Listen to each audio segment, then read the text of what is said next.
یہ تبرکات مسیح وسلم کے بارے میں سوال ہے کہ مسیح وسلم کا اعلان ہے کہ بادشاہ تیرے کپڑوں سے برکت ڈھونڈیں گے جی، اور خدا تعالیٰ کے فضل سے خاندان مسیح وسلم کے پاس بالخصوص اور جماعت کے بعض افراد کے پاس بالعموم حضور کے تبرکات موجود ہیں، کیا یہ مناسب نہ ہوگا کہ جماعتی طور پر ان تبرکات کو سرٹیفائی کیا جائے،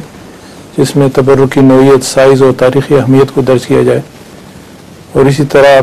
ہماری نئی نسل اور نئے مسلمین جو اللہ کے فضل سے بڑی کثرت سے جماعت میں داخل ہو رہے ہیں ان کو تبرکات کے دیکھنے کا موقع بھی مل جائے، ان کو یکجائی طور پر اکٹھا کیا جائے اور اس طرح قیمتی خزانہ محفوظ رہ سکتا ہے۔ یہ تو نے بہت دیر کے بعد تجویز پیش کی ہے، آج سے کوئی 15 سال پہلے یہ ہو چکا ہے۔ حضرت خلیفۃ المسیح الثالث کے زمانے میں ایک کمیٹی بنائی گئی تھی، اس میں میاں احمد بھی شامل تھے، غلام احمد صاحب اور لائبریرین وغیرہ۔ وہ تبرکات کی کمیٹی ہے، اور ان پھر جہاں تک تصدیق کا تعلق ہے غالباً انجمن کی طرف سے کوئی ایسا طریق مقرر تھا کہ تصدیق کی جائے، لیکن یہ جو ہے باقاعدہ اہتمام کر کے دکھانا، یہ صرف خطرہ یہ ہے کہ اس میں رفتہ رفتہ جھوٹی رسمیں نہ پیدا ہو جائیں۔ اس حد تک تو ٹھیک ہے کہ ہم شم کے کپڑوں پر نظر پڑے کہ یہ لباس ہوا کرتا تھا، آپ کی سادگی، آپ کی طرز زندگی پر روشنی پڑتی ہو۔ میں بھی کئی دفعہ وہ پہن کے آتا ہوں، کوٹ دکھاتا ہوں، مسیح صلی اللہ علیہ وسلم کا کوٹ تھا۔ اس کی برکت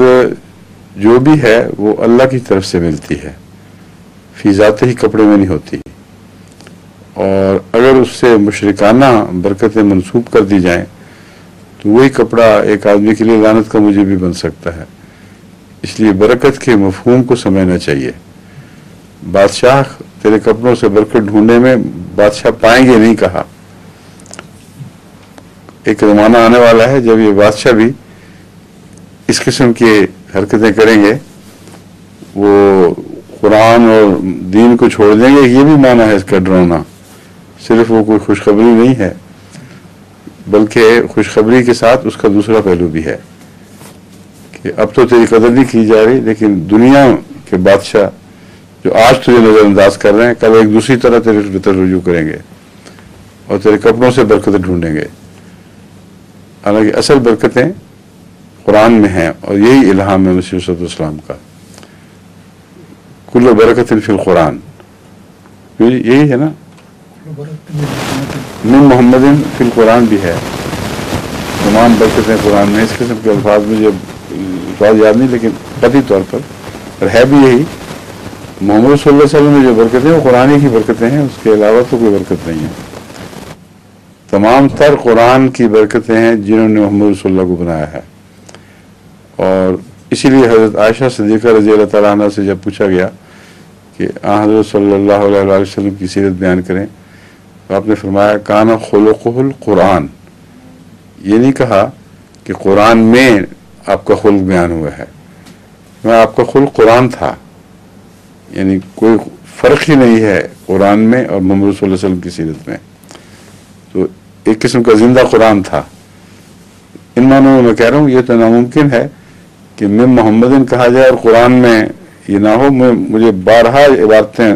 پڑھنے کا جو موقع ملا، اس میں کھلم کھلا حضرت مسیح علیہ السلام فرماتے ہیں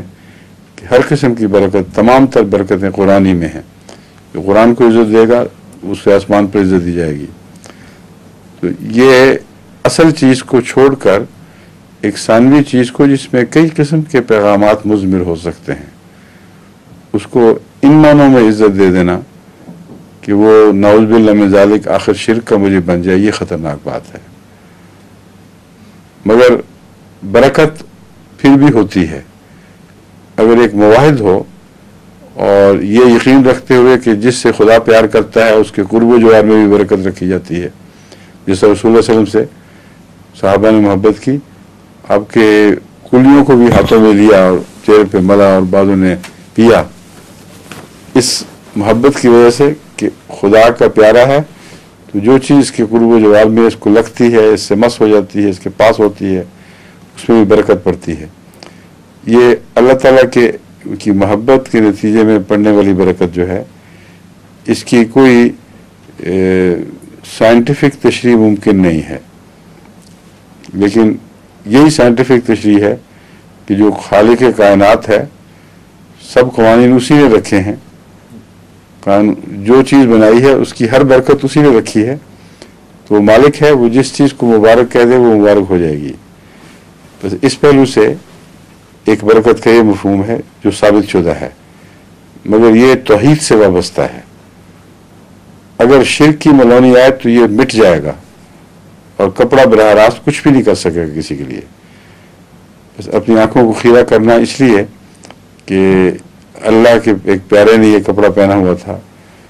وہ برکت کا موجب بنے گا، دیکھنے والے کے لیے بھی، اس کی آنکھوں کے لیے بھی، اس کی بصیرت کے لیے بھی، ہاتھ لگانے والے کے لیے بھی، کہ اس پیارے کو ہم بھی مس کر دیں۔ یہ محبت کے قصے ہیں، شرک کے قصے نہیں ہیں۔ تبھی جو حجر اسود کا بوسہ دینا ہے، اس کا بھی تعلق